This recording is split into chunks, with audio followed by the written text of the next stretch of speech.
Hey everybody, Cream Crazy here. It's Sunday, which of course means it's time for your weekly dose of Wrestling Rant. Yes! Now, today, there's two things which are significant. One, this is a subject I've never properly tackled, but also, this is my 100th uploaded video.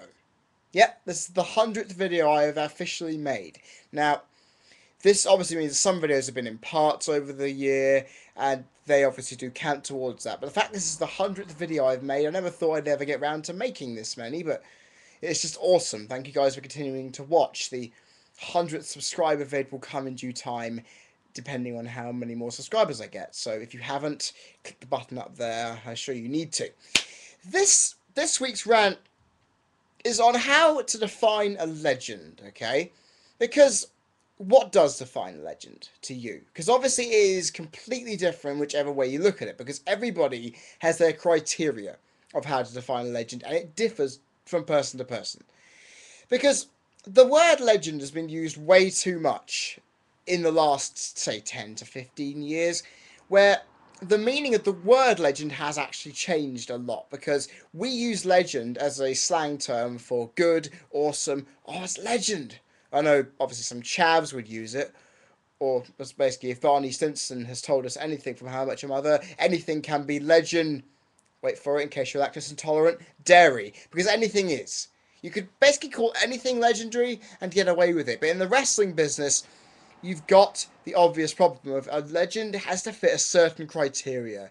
Because a legend in sport is someone with a long, could be someone with a long career, multiple victories, or get with in their profession, or just be an alright good guy. The same premise at here. Because I did some thinking the other day as to what could actually be the categories for defining a legend. Because if you guys were given the choice of making your own WWE, TNA, or WCW, or whatever wrestling Hall of Fame, I bet if you had a set of criteria to fill, and if you wanted to put your own personal opinion in there, obviously everybody's Hall of Fame would be slightly different. Now, I had these ideas as to what you could use as criteria: the catalogue of their in-ring work, their reputation backstage, their success in title victories, their appeal to the people, their mic work, their character as face or heel, and their impact on the industry as a whole. Now, if you put in those 7 pieces of criteria into effect, you have to think of who fits those criterias. And I think, for one, I've got to take Hulk Hogan as a first prime example. Obviously, his impact on the industry is a large one, because without him, there wouldn't be the professional wrestling product we see today. And obviously, his character as a face and a heel was both incredibly significant. And actually, I'd probably also put his appeal to the people also there, his title success also quite high up. But when you look at the other 2 criteria, the catalogue of the in-ring work, and the reputation backstage, and also I probably would say his mic work as well, because all 3 of those things, to me, do not classify him as a legend. But in all fairness, sometimes with personal opinion on a Hall of Fame, you would say to yourself, okay, despite what they've done, I hate the guy and therefore he shouldn't be in there. But for me, you look at this criteria and I say, okay, his ring work was probably some of the worst you're ever going to see from a male wrestler, because Hulk Hogan, all he did was Hulk up, punch punch, scoop slam, big boot, leg drop. That's about it. So that probably takes that out. Reputation backstage is a guy who always got what he wants and didn't let anyone get pushed because of that. And the fact he is a complete douchebag outside of the ring is also a real problem as well. So I wouldn't stick him in a Hall of Fame on that merit alone, but when you catalogue everything else, he is a legend. People then would look at someone like Chris Benoit, who obviously would be very controversial because his appeal to the people has obviously been lost. So has his success due to the incident, of course, which we know about. But then you look at his in-ring work, his impact on the industry in both negative and a good way, which I would look more on a good side. His character was very intimidating, very intense, and that just having that on its own wasn't a very abrasive character persona, if you will. but to me, it fits an overall package. Reputation backstage is a very nice guy, didn't rub anyone the wrong way, and I actually do remember, I think with Mr. Kennedy or MVP or even him, on talking on the Sun's podcast about 3 or 4 months before he died, he mentioned how this one person disrespected him backstage, and he told him to do about 1,000 press ups. It took him absolute ages, and I just remember basically hearing that and thinking, yeah, the guy's a fucking badass. So with Benoit, it's a bit of a hard and half. You don't know where to stick him in there if you would want to risk a PR disaster, but if I was going to do it, maybe. But then again, I am a Benoit fan, so anything's up for it. Eddie Guerrero, on the other hand, because I also forgot that their longevity in the industry should also be considered. Because some people do think The Rock deserves to be in the Hall of Fame. Now, he only wrestled from 1996 until 2004 full time. That's 7 fucking years. Brock Lesnar only wrestled full time for a couple of years in the WWE. Also spent 2 years in Ohio Valley Wrestling. Also spent a year or two in New Japan. So that stacks up. But The Rock is a guy who has fantastic mic work, fantastic appeal to the people, made an impact in the character as a face and a heel as well. In-ring work was okay. Reputation backstage, I have no fucking clue. And the success in title wins, his obviously was quite massive. But with longevity, you often think guys like Ric Flair, like Dusty Rhodes, like the Funks, especially Terry Funk, who is still going, even though he's been doing this for nearly 50 years. And it's there. I mean, I would stick Mick Foley in the Hall of Fame hands down because of his longevity, as well as the fact that he just keeps putting his life on the line. I mean, if anyone, people were complaining all the time about Koko B. Ware being in the Hall of Fame because in the WWE he was just a gimmick of a guy going around the ring with a parrot, making himself look like a complete tit.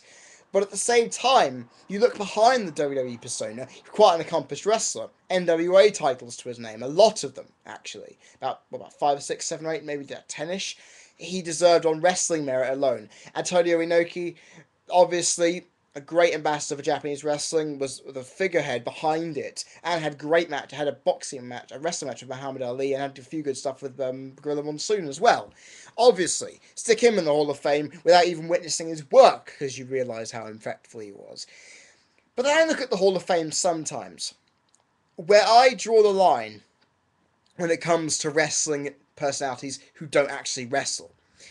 Because, of course, if the person in perspective is a former wrestler, so like Freddie Blassie, Captain Lou Albano, who both were in-ring talents for years. They then put their moat as managers and were better for it. Freddie Blassie, definitely one of the best managers of all time. And for his merits alone on both sides, you'd stick him in the Hall of Fame. Joe the King Lawler, as a commentator and as a wrestler, in the Hall of Fame for sure. The Grand Wizard was just a manager, but at the same time, his impact as a heel manager got him in the Hall of Fame in 1996. So, think about it, the guy fucking deserves it, because without him, I don't think the heel manager would have actually been able to be shown as being the smarky type who always pushed the wrestler down your throat, to the point where you nearly got sick. And I often ask myself, a Hall of Fame. I would stick a lot of people in there who I would consider good wrestlers, but at the same time, I don't know. It's a very subjective matter that really would get a lot of people going, because I bet a lot of people would never stick Chris Benoit in the Hall of Fame, but then again, I'm of course myself. If I was looking at reputation backstage, appeal to the people, lack of in-ring work, I would obviously never stick McMahon in the Hall of Fame. But then, of course, the impact on the industry, his heel character, and his success because of his company would delve him in there. Because some people would actually never decline Bret Hart as a legend. And I know these people are people who are not in-ring fans. These people, I could look at him and go, he's bland, people don't like him. But then again, his in-ring work spoke louder than anything else. So guys, I'm wondering, what would you define as a legend? What would be your criteria for defining a legend? Because, honest to God, it is subjective. And I actually had a hard time thinking what I was going to say in this rant, because even I have a hard time putting points together to define what a legend is. Because if a person has those criteria all stitched up, you can go in the Hall of Fame. or you can be defined as a legend. Shawn Michaels, to be honest, I think is one of the only people who has all of those criteria stitched up and done. Because his reputation backstage was a bit crap, because he was part of the clique in the mid '90s onwards. But then, of course, his attitude changed, and his reputation backstage obviously became a hell of a lot better. Therefore, his everything that I've said in terms of criteria, including longevity, put him in the Hall of Fame hands down. Because there are some people, I also think that celebrities don't go in the Hall of Fame because they don't fucking fit. I mean, I've heard people say that if you're a celebrity in the Hall of Fame, you need to be able to have made an impact. Mike Tyson would be one. So would be Mr. T. And for the most part, I would probably say also Cyndi Lauper as well, because of her notion in the basically the rock and wrestling era, you can get done right there. But then who else, celebrity-wise, has done enough? Because you look at people like Wilfred Perry, Pete Rose, Drew Carey, Bob Uecker, who were only around for specific moments that didn't leave a lasting impression. Because Mr. T left a lasting impression. We still remember he only did 2 major matches in his entire time in the WWE, which is the boxing match with Roddy Piper and the tag team main event for the original WrestleMania. And he left more of an impact because he's well remembered for the fact he could actually take a punch, take a beating, and still sell it. He could actually have been a wrestler. You then take a look at Mike Tyson. He started off the Attitude Era. His appeal to the people may not have been that good, and his success outside the wrestling industry may not have been there, but the impact was there. And as a bad guy with DX, leading off to a good guy run, tiny bit at the end of WrestleMania 14 with Stone Cold Steve Austin, it would work. He would probably go in there based on that alone. I mean, I look at some people in the WWE Hall of Fame, like Antonio Rocca, a guy I've never seen wrestle before in my entire life. Checked him out. Good high flyer. Actually has a bit of good stuff about him. Of course, he was with the WWF when it originally started. I can understand why Vince McMahon wanted to put him in there to, of course, honour what he did to his dad's with his dad's company. But then you look at where Bruno Sammartino's role is, where he says it's not a physical Hall of Famer. It's not gotten at good people that actually fucking deserve it. Like Johnny Rhodes or James Dudley or the celebrities they got in there.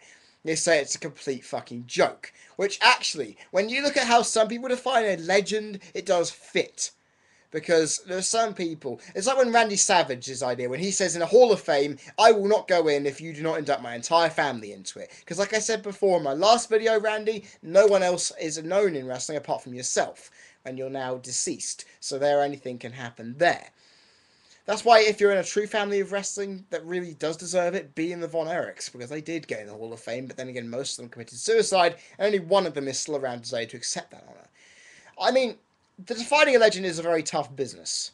So I will say this to anybody out there right now in the wrestling industry, or business, or in fact even in the fandom. Look at a specific set of criteria before looking at a Hall of Fame induction class. And then realise who really does deserve to go into a Hall of Fame or be regarded as a legend. Because Ric Flair, we could get his reputation backstage and his appeal to the people could effectively discount him a little bit. But then everything else puts him in there. So you look, everybody, at who you call a legend and try and figure out if they are really deserving of that. Because if they're not, you may be barking up the wrong tree when you're in an argument about it. Because it could bite you in the arse. Honest to God, it could. And guys, that is my rant for this week. I hope you've enjoyed it. I will be back on, I think, Tuesday, maybe? I probably will be back for a Raw reaction. I haven't done one in a week. I should do that as soon as I can. I will also be back with my In the News Bulletin as usual. And then after that, I believe I have a prediction video on the Night of Champions pay-per-view. This should all be very interesting. So guys, I've already said, subscribe up there if you haven't. Click down the comments section if you want to voice your opinion. And I will see you guys next week. I've been Cream Crazy, you've been People Watching, and I'm signing off. See you next time. Cheers.